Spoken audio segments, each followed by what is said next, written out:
Muito bom estar aqui com você em mais um programa Cabeça para Cima, que você assiste pela Rede Boas Novas de televisão e também pela internet no site www.boasnovas.tv.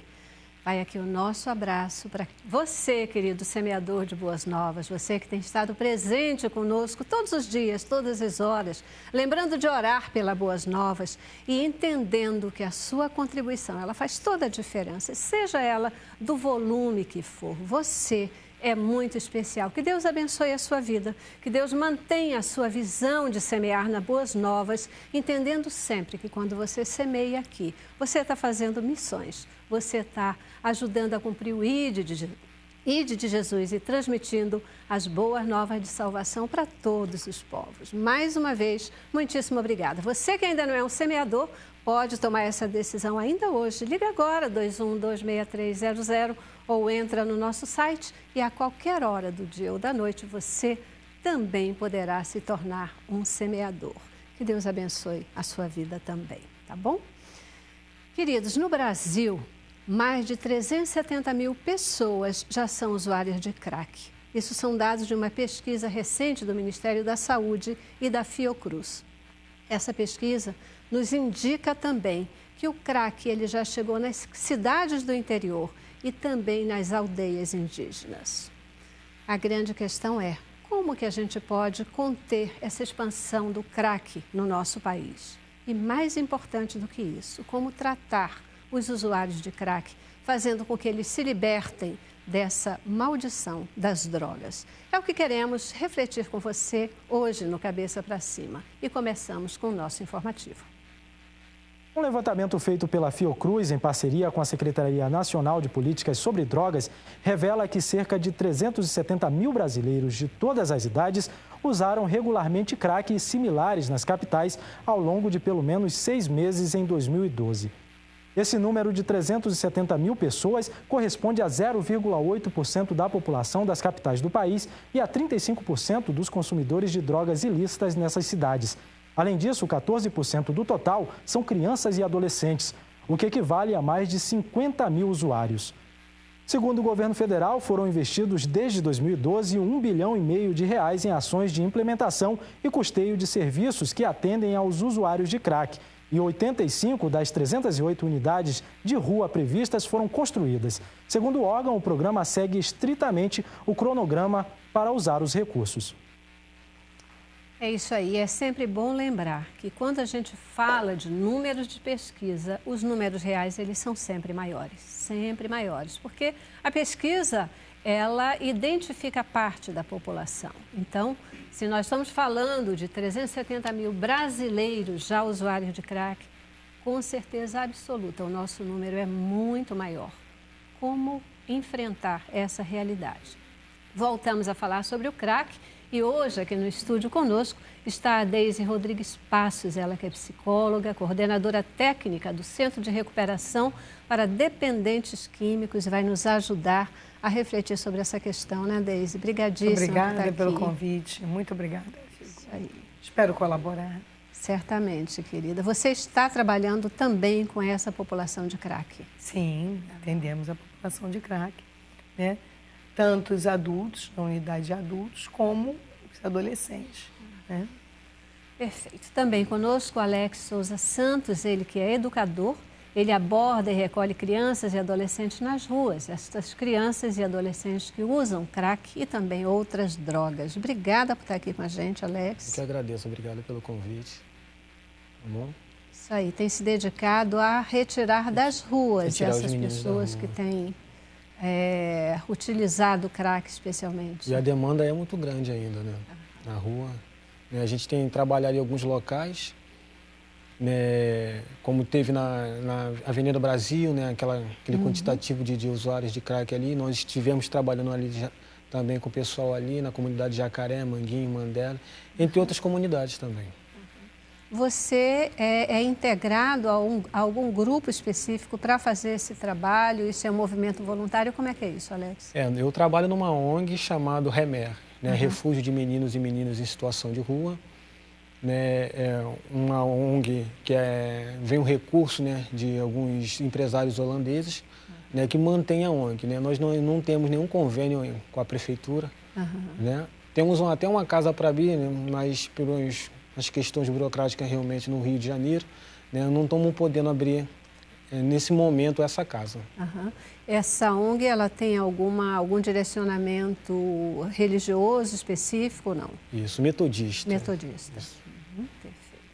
E também conosco o pastor Celso Godoy, ele que além de pastor, é gerente de estratégias missionárias para grupos específicos na Junta de Missões Nacionais. É isso aí, sempre aqui conosco. Muitíssimo obrigada, pastor. Eu agradeço a oportunidade de mais uma vez estar aqui. Espero poder contribuir nessa discussão e aqui em companhia dos nossos amigos e colegas debatedores. Acredito que o público vai poder ouvir alguma coisa e fazer algumas reflexões que são importantes e que num cenário como esse precisam ser feitas. Às vezes a gente, por exemplo, vai debater um tema como esse, né, sobre o crack, conversar sobre o crack, e de repente o nosso telespectador está em casa e diz assim, bom, esse tema não me interessa muito, ele é distante, não tem a ver comigo. Isso é assim mesmo? Será que hoje as famílias ainda podem ficar tranquilas e achar que esse tema é da porta para fora de casa? O que você acha, Deise? Eu creio que não, porque hoje o Estado é de calamidade pública, né? E de uma forma direta ou indireta, toda a sociedade é atingida, né? As pessoas, os meninos ou o adulto que está sob efeito do crack, ele faz qualquer coisa para conseguir dinheiro para comprar a droga, mesmo sendo uma droga barata, mas ela é uma droga que necessita ser usada em quantidades cada vez maiores, porque o organismo desenvolve a tolerância física, ele começa a criar uma cumplicidade com o grupo, de ter que fornecer também, de ter que ter aquela... Porque eles têm uma cumplicidade muito grande nesses grupos, principalmente com a população de rua. Então, a sociedade não pode ignorar o sofrimento dessas pessoas e também as consequências que a própria sociedade sofre se deparando com essas pessoas sob o efeito dessas drogas, né? Seja ela o crack, a cocaína, a maconha e outras, incluindo o álcool também. Mas hoje, especificamente falando dessa questão tão grave e que se disseminou de forma tão rápida, né? E que é altamente destrutiva e num curto período, né? E que faz com que o indivíduo rompa muito rapidamente com os valores éticos, né? Então, eu acho que toda a sociedade, não dá mais para dizer assim, não vou ver isso. É crítico. É impressionante porque tem essa questão, você está falando da rapidez, né? Tanto do processo de se viciar, né? Quanto o crack é uma droga relativamente nova, né? Não tem tanto tempo que surgiu, mas a velocidade com que ela se espalhou e com que ela se tornou comum é impressionante, né? O colega falou bem, esse deveria de fato ser um problema da sociedade, mas infelizmente não é. Quando as pessoas passam nas ruas e veem o usuário de drogas, e não é o seu filho que está sentado ali, a preocupação é muito pequena, infelizmente.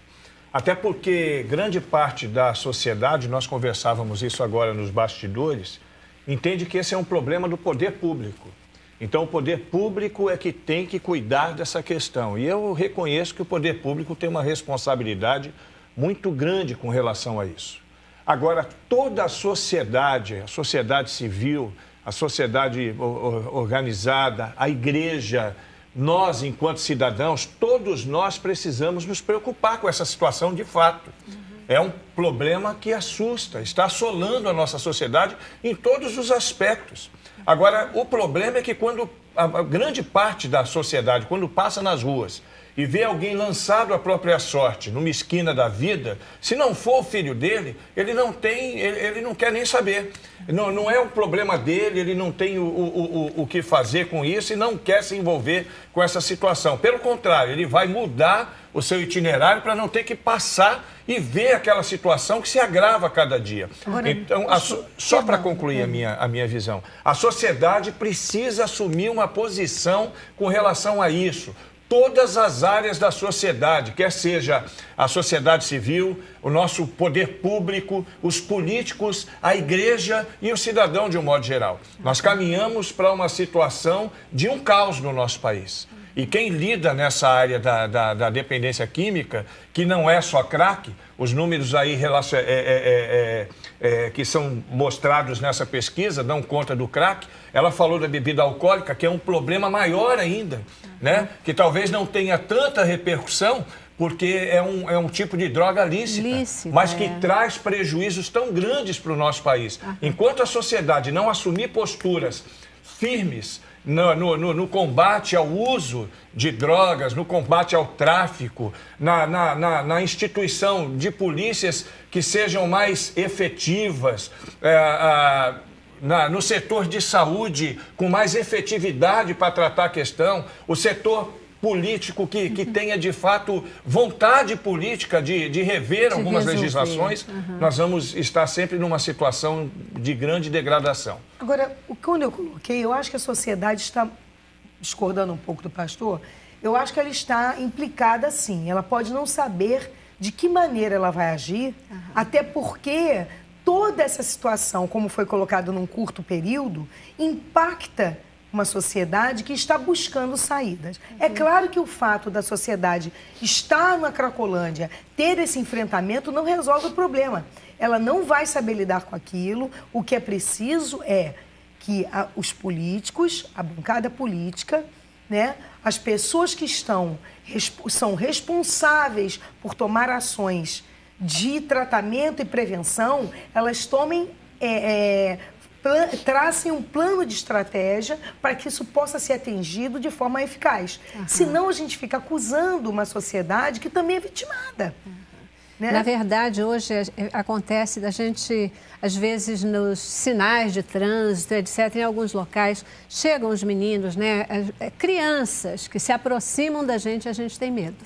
A gente tem medo, tem medo porque são crianças que elas, às vezes, se tornam violentas, elas são agressivas, elas chegam meio que para... ou elas conseguem o que querem ou elas vão praticar uma violência. Mas e se fossem os nossos filhos? Mas assim, a questão, pastor, não é os nossos filhos. A questão é que se fossem os nossos filhos, eles não seriam tratados diferentes. O que acontece não é se é nosso filho ou não. O que acontece é que o rapaz que está na rua, né, o rapaz que está sofrendo, nós precisamos ter medidas em que nós possamos protegê-los deles mesmos.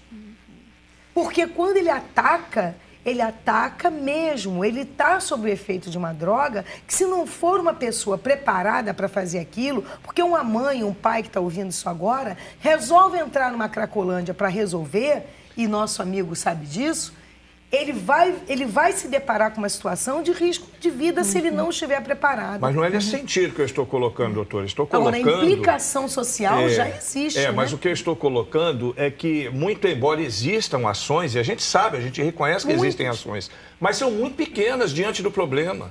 A população, de um modo geral, não se envolve. Quem se envolve são pessoas que estão ligadas a ONGs, algumas igrejas que têm alguns trabalhos direcionados para essa área e o poder público. A sociedade, de um modo geral, ela não se envolve, ela faz parte do problema, ela precisa avaliar o problema e investir mais em vários aspectos. Eu não estou dizendo que a pessoa tem que sair de casa e entrar numa Cracolândia para tirar uma pessoa. Olha, uma implicação, não é esse pastor, sentido. Uma implicação Olha só para fazer uma colocação. Na verdade, ajudando na linha de raciocínio, a sociedade, eu acho até que ela se mobiliza. Mas alguém disse uma vez aqui no programa, num programa que eu estava apresentando, e eu guardei isso para o resto da vida, né? Que, na verdade, o governo dá aquilo que o povo exige. Talvez a sociedade possa se indignar um pouco mais, né? Não necessariamente com as ações diretas, mas se indignar um pouco mais, exigir um pouco mais dos nossos governantes ações mais concretas, uma vez que cada vez mais nossas crianças, independente de serem nossos filhos, elas estão aí se viciando, sendo usuários de droga e, com isso, perdendo efetivamente a sua dignidade, perdendo a dignidade humana. Isso reflete em toda a sociedade. Mas... Eu já preciso fazer o meu primeiro intervalo, a minha primeira paradinha. Eu vou parar e a gente volta e continua a conversar, tá bom? Vamos lá. Cabeça pra cima. Pois é, hoje a gente está conversando com você sobre o crack, uma droga, né, que tem assim, se proliferado de uma maneira extraordinária em nosso país. Hoje, já indo muito além das capitais, atingindo cidades do interior e até as aldeias indígenas, né, afetando as nossas crianças. A pesquisa ela tem indicado que o Nordeste tem cerca de 40%, é uma grande concentração de usuários de crack. Vocês têm alguma percepção de por que isso acontece dessa forma? Por que o Nordeste tem, de alguma forma, concentrado tanto esse consumo? Bom, nós trabalhamos em algumas regiões do Nordeste também. E o que a gente percebe é que as intervenções no Nordeste são muito menos eficazes do que no Sudeste. Sudeste nós temos como base Rio de Janeiro, São Paulo, Minas Gerais, Espírito Santo, que tem intervenções importantes. Existe um direcionamento maior para poder trabalhar efetivamente nessa questão da guerra contra as drogas, o que não acontece tanto no Nordeste. Existem intervenções significativas também, mas muito menores. Então, você percebe o crescimento. E quando a gente pensa nessa pesquisa, por exemplo, ela enfatiza principalmente as capitais. Eu ando pelo país todo nessas nossas ações. E a gente percebe que numa cidadezinha de interior pode não ter uma delegacia de polícia, mas tem uma Cracolândia. Então, a coisa é terrível, porque às vezes as intervenções elas são pequenas, elas não são significativas. E, ao meu ver, assim digo eu, né, é o meu pensamento, esse crescimento que chegou na casa dos 40% lá no Nordeste, ele reflete exatamente isso.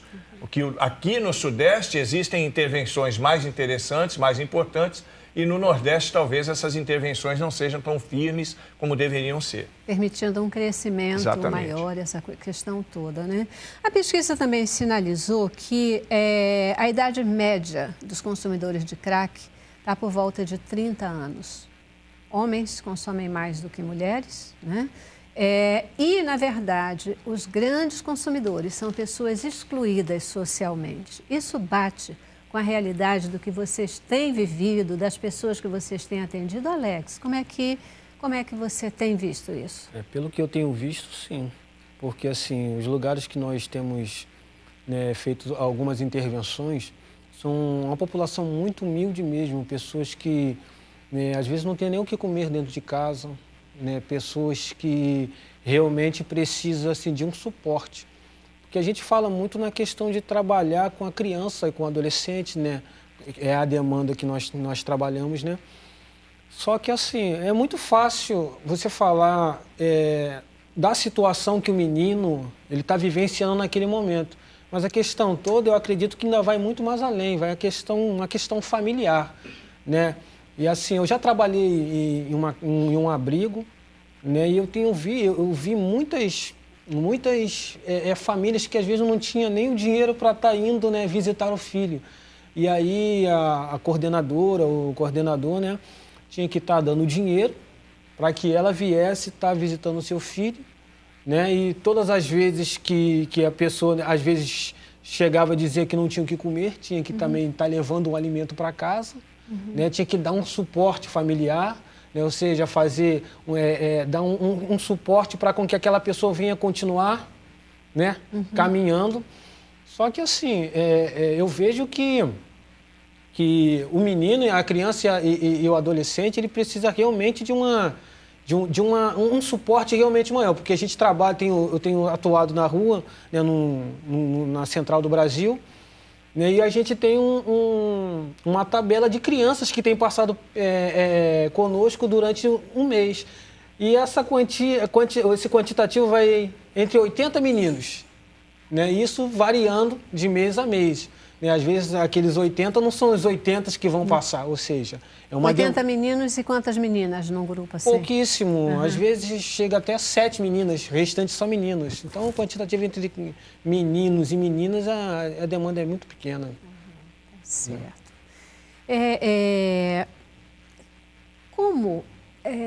Antes da gente falar nessa questão da expansão do crack, também lendo um pouquinho sobre isso, uma das coisas que a gente percebe é que o crack, ele é uma droga, sim, absolutamente destruidora, né? Eu vi uma matéria que até os traficantes, eles estavam querendo evitar que os meninos que trabalham com eles usem essa droga, porque ela é tão devastadora que as crianças, esses jovens, eles viram verdadeiros zumbis e perdem qualquer posição, qualquer condição de poder até trabalhar efetivamente, né? Mas ainda assim, essa expansão continua. O que fazer? O que é necessário? O que está sendo feito primeiro para combater essa expansão do crack? O que fazer? O que fazer é se envolver mais com essa questão. É aquilo que eu disse, que a sociedade precisa levar mais a sério a sua participação nessas questões. Não é que a sociedade não tenha ações, mas eu acho que o que ela faz ainda é muito pouco diante do que precisa ser feito. O que mais poderia fazer, pastor? Eu penso que, primeiro, a mobilização social, no sentido dos poderes públicos, principalmente poder político, poder criar mecanismos legais para poder lidar melhor com essa situação. A doutora estava falando aqui nos bastidores a respeito de alguns impedimentos que se tem por força de algumas legislações, no caso do ECA, né, que ela impõe alguns limites para ações, e ela tem razão nesse sentido. A gente precisa criar novos mecanismos nesse sentido, precisa ter mais investimento, não só de recursos financeiros, como de tempos. Organizações precisam ser criadas para poder lidar com essa questão, e nós precisamos deixar de sermos hipócritas ao ponto de achar que enquanto, e foi nesse sentido que eu falei, os nossos filhos, enquanto não for o meu filho que está lá, a minha preocupação é pequena. Se o meu filho chegar naquela ponta, aí sim, aí eu vou me preocupar, aí eu vou investir, aí eu vou correr atrás, aí eu vou brigar e vou fazer. Foi nesse sentido que eu fiz a minha colocação. Porque, por exemplo... Quando as coisas batem na gente, quando a nossa família está envolvida, via de regra, a mobilização da gente, ela se torna, aumenta, né? Ela é maior. E isso, para mim, é uma isso não precisa ser limitado só a isso. Isso, para mim, é uma hipocrisia social. Eu acho que eu não tenho que esperar esse mal bater na minha porta. Até porque nenhum de nós está isento disso acontecer na nossa família.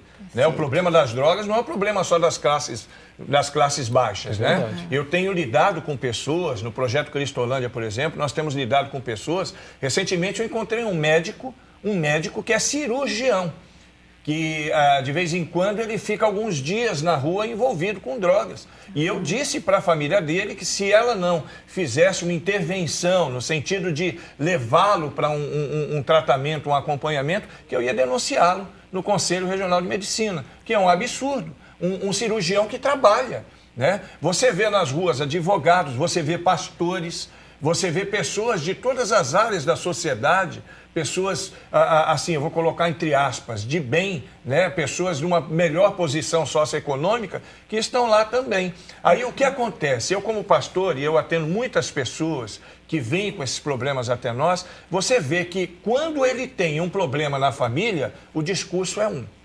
Quando não existe um problema na família, o discurso é outro. Então, quando eu cobro da sociedade, da igreja, por exemplo, a igreja, existem muitas igrejas que são meramente religiosas. Elas estão naquela de garantir um espaço para o cara, vender um terreno para o cara para quando ele morrer ir para o céu. Enquanto a igreja ela tem que cumprir um papel social também. A igreja ela tem esse dever, não só diante da sociedade, diante das legislações que regem o nosso país, mas diante da palavra de Deus. É verdade. A vida abundante que o Senhor nos prometeu, parte dela tem a ver com isso, né? Uma vida plena, uma vida boa. Deise, o que é que o Centro de Recuperação tem feito nesse sentido? Qual a sua visão daquilo que está sendo feito para conter essa expansão da droga? Olha, doutor, eu trabalho há 23 anos com dependentes químicos. Eu fui membro do Conselho Municipal de Entorpecentes durante 4 anos. Eu fiz o curso com o Daytop, que é a comunidade americana que veio aqui ao Brasil durante 5 anos. E nessa minha trajetória, o que eu percebi é que existe um determinado grupo de pessoas, a gente não pode generalizar uma metodologia de tratamento ou de abordagem ou de aproximação única. A gente precisa diversificar e tentar buscar meios de chegar até essas pessoas. O nosso amigo colocou a questão da família. A família é muito importante. O CREDEC trabalha com um sistema de internação com menores em medida socioeducativa e medidas protetivas. E com adultos que vêm através do CARE, que é um projeto do governo, né, que ele entra no CREDEC para tratamento. O que acontece é que essa pessoa, eu coloquei hoje esse cordão como símbolo de uma cebola, né? Que é aquelas camadas da cebola que precisa ir de fora para dentro para essa pessoa ir se espiritualizando e se conscientizando do uno que é ele, em comunhão com um poder superior, um Deus, na minha concepção, Jesus. Cada um tem o seu, né? A gente compreende e respeita isso, né? E ele precisa, no meu ver, ser afastado daquele ambiente inicialmente para que ele possa refletir, deixar de sofrer aquelas influências que ele viveu, né, que ele estava vivendo, ajudar essa pessoa a sair desse processo de confusão mental devido ao uso intenso da droga. E aí ele começa a se ver, ele começa a fazer uma reavaliação da história. Nós fazemos contato, tanto o adulto como o adolescente, o contato com as famílias, para que elas possam ser tratadas também, porque essa família ela fica adoecida. A angústia dela, o desespero dela, ela fica adoecida e ela acha que ela tem que buscar, a princípio, recursos internos da própria família para tentar diluir aquela situação, aquilo vai passar. E não passa, aquilo vai aumentando, esse problema é progressivo, a pessoa precisa de doses mais constantes, né, porque ela desenvolve essa tolerância, como eu já coloquei, e ela vai se implicando cada vez mais numa vida marginalizada, muitos se envolvem com uma vida criminosa, e aí nós precisamos entrar numa situação de intervenção, interromper esse contato, trazer essas famílias para uma reflexão, né, e propiciar um novo espaço para que ele possa se ver distanciado, e aí ele sim, ele vai se introjetar, ele vai buscar um poder superior que na nossa concepção, e cada um tem sua crença, a gente não trabalha com uma metodologia religiosa, mas na minha concepção é Jesus, o único caminho, a minha visão, mas a gente respeita deles, e então eles vão buscar esse poder superior positivo, da religião da crença de seus pais, e que eles vão... Nós fazemos esse trabalho integrado com a família e com a comunidade em que ele está inserido. Né? Porque talvez a grande dificuldade seja no momento da pessoa conseguir sair desse contexto depois, no ambiente, ser aceito. A reinserção, né, social é o objetivo. Na família, na comunidade. Aquilo ali é uma passagem. A reinserção social é o objetivo, esse indivíduo se tornar um rapaz capaz de produzir, de que é trabalhado a todo momento a autoestima, né, que ele é importante para Deus, ele é importante para a família. Né? E nós temos esse projeto onde as oficinas ajudam, né, com que esse rapaz e esse adulto possa se... O que eu questiono, e que não é necessariamente o ECA, mas são medidas protecionistas e que não faz com que o indivíduo se torne e se veja um indivíduo capaz de mudar. Né? Então, e que o profissional passa a ser um antagonista, ele passa a ser, ele está de lado oposto ao que aquela pessoa que está vindo buscar ajuda. E ele precisa estar junto, ele precisa ser visto pelos poderes públicos e pela sociedade como alguém que está ali para ajudar e facilitar o processo de reinserção social e de autodescoberta. Né? Isso é que nós fazemos lá. E a medicação, nós temos que tomar muito cuidado para que esse medicamento dado a esse adulto não seja uma substituição da droga Ou seja, uma outra droga, né? Sendo apenas agora uma droga lícita, né? Nesse contexto. É verdade, destrutiva. Queridos, a gente já precisa dar mais uma paradinha, eu vou fazer um intervalo. E eu queria voltar, a gente podendo entender um pouquinho como é que vão se formando essas cracolândias, né? É algo que todos vocês têm contato. Como é que elas se formam? Como é que a gente pode fazer para que elas sejam destruídas, né? Destruídas no bom sentido, para que não se formem e para que as pessoas que estão ali efetivamente sejam resgatadas, tá bom? Intervalo, voltamos já. Cabeça pra cima. Hoje fazendo você refletir um pouquinho sobre a questão do crack aqui no Brasil. É uma praga que tem infestado o nosso país e destruído os nossos filhos, os nossos jovens, os nossos adolescentes e os nossos adultos, né? Porque a gente está sempre citando mais crianças e adolescentes, que é um grande trabalho de resgate, mas, na verdade, tem os adultos também que se envolvem, é uma coisa que precisa ser olhada. Existe diferença entre o usuário de crack e das outras drogas? Vocês percebem diferença no comportamento, etc., de um usuário de crack e de outras drogas? O efeito do crack, ele é muito potencializado, né? Tanto em termos de criar uma dependência, ele cria uma dependência com muito mais rapidez do que outras drogas, porque ele é a cocaína que é potencializada através de alguns processos químicos. Então, quando você vê essa situação que chega a esse absurdo que a gente vê nas cracolândias, é porque o crack, de fato, ele traz resultados na mente do cidadão que são devastadores. Ele tem uma resposta química no seu organismo e ele quer voltar a ter aquela mesma resposta imediatamente após o final daquela sensação que ele tem, que dura cerca de 10, 15 minutos. Aí ele vai metendo a cara, o que não acontece com outras drogas. Por exemplo, o cidadão que usa maconha, ele também é uma droga ruim, é uma droga forte, mas ela não traz essa dependência nesse nível. É por isso que você vê essa situação tão grave com relação ao crack, e a metanfetamina também que está chegando, né? Que, oxalá, ela não tome as proporções que tomou o crack no nosso país, porque senão aí nós vamos ter uma situação bem mais agravada do que aquela que nós estamos vivendo hoje. Como é que tem se formado as chamadas cracolândias? Por que elas acontecem de maneira tão intensa? Nós temos, como eu falei, nós temos trabalhado em alguns lugares, né? E assim, como o nosso pastor ele acabou de dizer, né, é algo devastador realmente mesmo, né? Ela veio realmente para destruir, deixa a pessoa assim, um flagelo mesmo, né? Um flagelo humano, né? A pessoa não toma banho, a pessoa não come, né? A pessoa simplesmente ela vive para estar utilizando a droga, né? Eu já vi até crianças e adolescentes garimpando ao chão, né, para ver se achava uma pedrinha que caiu. O que é normal, né, depois da utilização. O que é normal. Esse garimpo é normal, faz parte do ritual deles. Isso.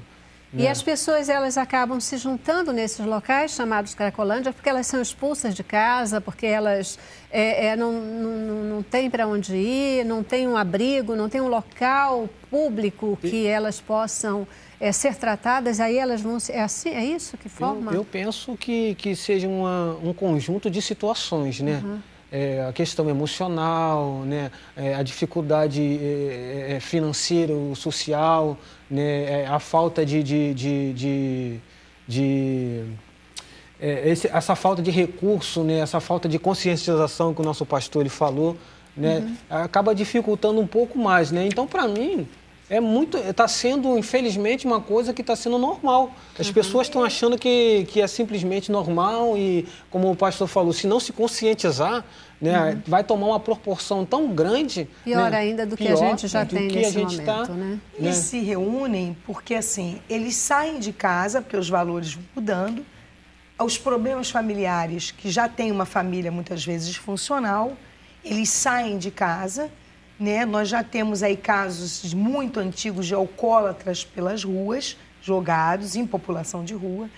E o que acontece é que o adolescente, numa fase que ele está em formação, ele precisa viver em grupo. Pela insegurança emocional do adolescer, ele precisa viver em grupo, ele precisa de um líder, isso qualquer profissional da área de saúde mental vai dizer, ele está no processo de adolescer. E o que acontece? Eles se formam em grupos. Esse grupo tem como afinidade um ritual de se drogar e de se proteger, né? Eles se protegem, eles viram grupos e eles viram grandes famílias, onde eles usam, roubam planejadamente. E eles, no inverno ou em qualquer situação de risco, eles se acolhem de forma muito grande. É o cúmulo da questão, né? Mas a Cracolândia é o lugar seguro. É o lugar onde é um porto seguro. É um porto seguro e permissivo. Para essas pessoas. E permissivo, porque Senhor, todos ali compactuam. Por isso que eles se mudam de facções, cada um tem sua facção e tal. Porque ali não há... Todos se unem em torno de uma mesma ideia, né? E por isso é que é importante que os projetos entrem para que isso seja... haja um impacto, uma dissonância emocional e que essas pessoas possam sair desse transe que eles ficam, tanto o adulto como o adolescente, porque os adultos passam muitas vezes a usar um adolescente para fazer esse caminho, porque ele vai ter umas penalidades um pouco mais brandas do que ele adulto, né? suavizado. Então, né, eu creio que hoje os lugares de tratamento, né, têm que ficarem bem estruturados, com profissionais bem capacitados, né, com as políticas públicas, principalmente o Ministério Público, todos os juízes que tratam dessas questões estarem em conivência com os profissionais que são qualificados e capacitados para isso, né, e que possam ajudar, né, nessa reinserção social e de qualificação como cidadão. Eu queria abordar uma coisa com vocês, que vocês já falaram aqui, que é a questão da abordagem, né? Qual é uma abordagem adequada para esses grupos? Porque a gente percebe, aqui no Rio a gente já viu esse tipo de situação, a Neide estava até lembrando, a Avenida Brasil, o pessoal fugindo, né? Quando vê alguém que vem para falar alguma coisa ou para se aproximar deles, as pessoas fogem, elas não querem saber. Qual o cuidado que se deve ter, qual a estratégia mais adequada num processo de abordagem nesse grupo? Eu posso dizer uma que não deve ser, a repressiva. A repressiva ela não vai trazer bons resultados, né? Já se aprendeu isso. Em alguns lugares hoje, as polícias são até proibidas de fazerem repressão assim, de maneira mais violenta, como faziam antigamente, né? Botar todo mundo de cara para a parede, todo mundo deitado no chão, jogar o cara no chiqueirinho da viatura. Perfeito. Esse tipo de abordagem não traz resultados. O que nós temos usado desde 2009, quando começamos o projeto Cristolândia no Brasil, e tem trazido muito bons resultados, né? E os números que nós temos são muito significativos em termos de recuperação. E nós trabalhamos em todas as áreas, tanto na abordagem, quanto com as famílias, né? Com os filhos dos dependentes químicos, que também nós temos um número muito grande de crianças que são filhos do crack, que estão nas cracolândias e que precisam ser cuidados, né? Como também na retaguarda, nas bases em que nós recebemos essas pessoas para poder cuidar deles. A nossa estratégia tem sido a seguinte: amor, amá-lo. Nós vamos até eles com amor, nós não vamos lá para poder mostrar para ele que nós estamos querendo fazer de alguma forma uma higienização social. Nós queremos amá-lo, nós queremos que ele tenha uma oportunidade de viver e viver bem. E eu também compactuo com a doutora a visão religiosa, também creio que Jesus é quem pode, de fato, dar uma reviravolta na vida de uma pessoa. Creio nisso, também respeitando outros credos, mas a nossa estratégia é essa, é amor. Então nós chegamos com amor, nós chegamos com cuidado em algumas áreas, não de assistencialismo, mas em alguns momentos nós temos que dar uma certa assistência. Tem pessoas ali que precisam ser cuidadas de suas feridas, algumas pessoas que estão com fome. Trazemos eles para o nosso convívio e trabalhamos no convencimento. Até porque nós entendemos que se ele não se convencer que ele precisa rever a sua própria vida E aí eu acho que é a questão cognitiva que a doutora estava falando ainda há pouco, ele tem que fazer uma reflexão acerca de si mesmo, então ele não vai ter bons resultados. É isso aí, ele tem que querer mudar. Exatamente. Ele tem que querer sair dessa vida, Ele né? sair dessa vida, por exemplo, ele precisa compreender, não dá para a gente deixar de... Com a minha prática, não dá para a gente ignorar que o uso de drogas é uma coisa altamente nociva, ele precisa saber, e que fere a sociedade também. Porque senão, o que acontece? Quando você vê lá as pessoas indo ajudar, eles machucam, eles chutam, eles batem, e as pessoas vão por amor e tal, mas você até com um filho, se ele, como foi citado filhos aqui, se você começar a dar amor demais e não der limite, e isso não quer dizer que a polícia tem que jogar no chão, mas eu também não vou recriminar o que está sendo feito. Eu acho que a polícia tem que ser preparada e orientada por profissionais que conhecem como lidar com aquela problemática. Mas eles vão lá e fazem o que tem que ser feito porque são mandados. Então, assim, mas eu creio que tem que haver uma colocação. Meu jovem, você está fazendo uma coisa contrária. Você não é um coitado.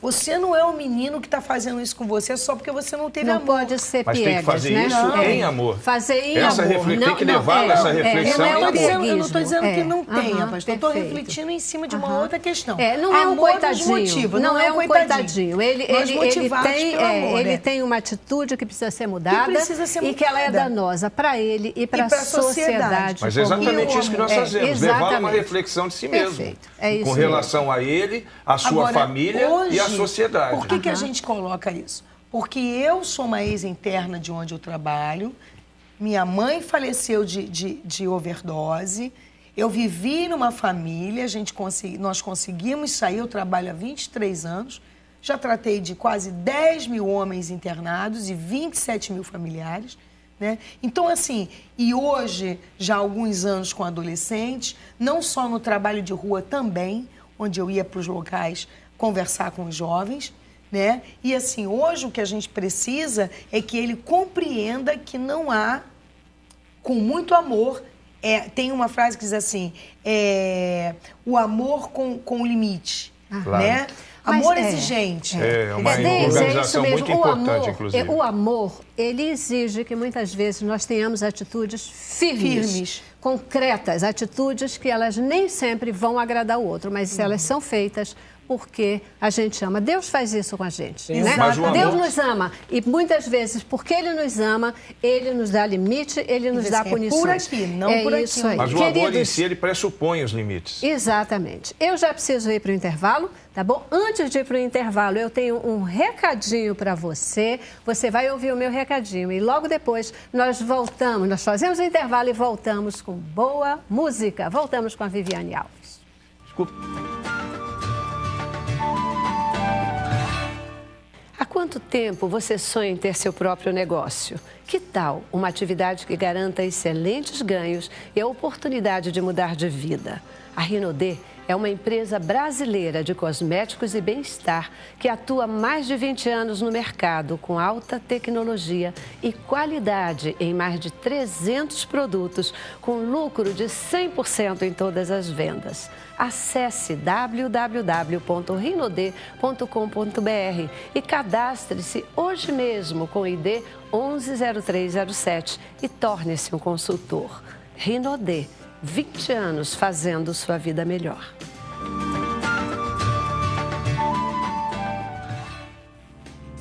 Cabeça pra cima.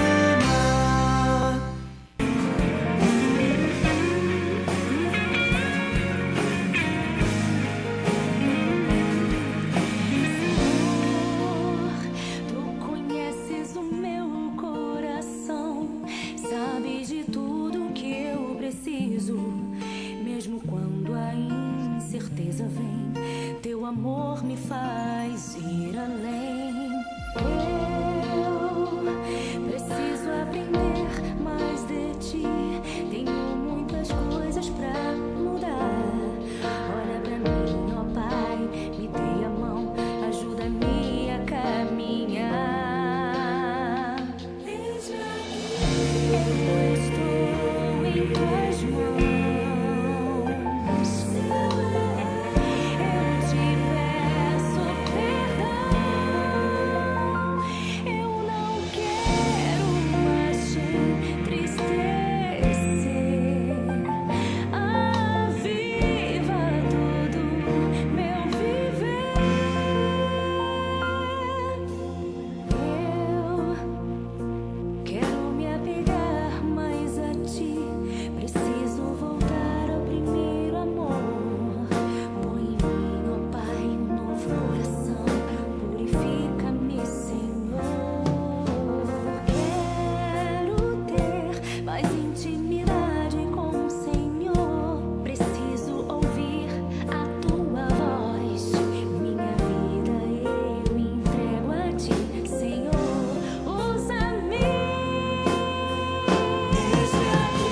louvor maravilhoso, Viviane, que louvor maravilhoso. Fazemos desse louvor a nossa oração. Aviva-nos, Senhor, aviva-nos, Glória né? a Deus. Vem, nos renova e nos perdoa por todas as coisas que a gente muitas vezes faz e não devia fazer, né? Obrigada por louvar e abençoar as nossas vidas aqui. Toda honra e glória para o Senhor. Amém. Eu volto já já com você, tá bom? Queridos, é isso aí. Olha, a gente estourou tudo quanto é tempo nos outros blocos, falamos a beça. Agora eu só tenho tempo para me despedir de vocês e vocês se despedirem dos nossos telespectadores. Então, pastor, sua mensagem final. Ok. Fica aí o nosso sentimento de carinho, de amor por todos vocês que acompanham a programação das Boas Novas, você, Celeste, e de toda a equipe, né, que trabalha nos bastidores. Às vezes você não vê as pessoas que estão atrás das câmeras, mas tem uma grande mobilização. Um beijão para todo mundo aí.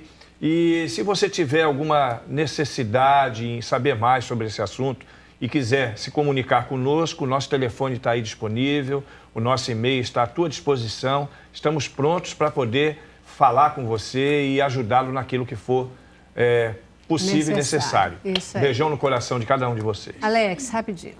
Também faço do pastor as minhas palavras, né? Queria agradecer a todos também, né? E diz a palavra de Deus que aonde abundou o pecado, superabundou a graça, né? Eu quero dizer para todos que não desiste dos seus familiares, não desista de lutar, né? Você pode ver as pessoas, né, nesse momento, nessa situação, mas eu creio que Deus, aquela força que está dentro de nós, que é o Espírito Santo de Deus, nos dá força para vencer. Verdade, verdade. Deise, querida. Muito obrigada pelo convite. Né? Quero dizer que mesmo quando você pensar que Jesus desistiu de você ou você desistiu de Jesus, ele nunca desistiu de você. Tem uma saída, muito obrigada, né? E um forte abraço. Espero que todos encontrem o caminho e seja um semeador para que esse programa continue aí, atingindo o objetivo que é levar a palavra e soluções. Queridos, olha, queria dizer para vocês que duas das pessoas que estão aqui, o pastor e a Deise, eles estão dos dois lados, eles vieram desse mundo, eles já foram usuários de droga e hoje estão aqui, né? Resgatados, limpos, isso significa que pode. Mais do que nunca, isso significa que pode, não é isso? Então, que Deus abençoe a sua vida, que dê forças para você sair de onde você está. E você que não é usuário, que você possa se mobilizar e nunca virar os olhos e desconhecer aquilo que está acontecendo na sociedade. Muito obrigada pela sua presença e participação conosco. Que Deus abençoe a sua vida. Fica na paz e com a boa música da Viviane Alves. Tchau. Me tiraste do deserto e do vale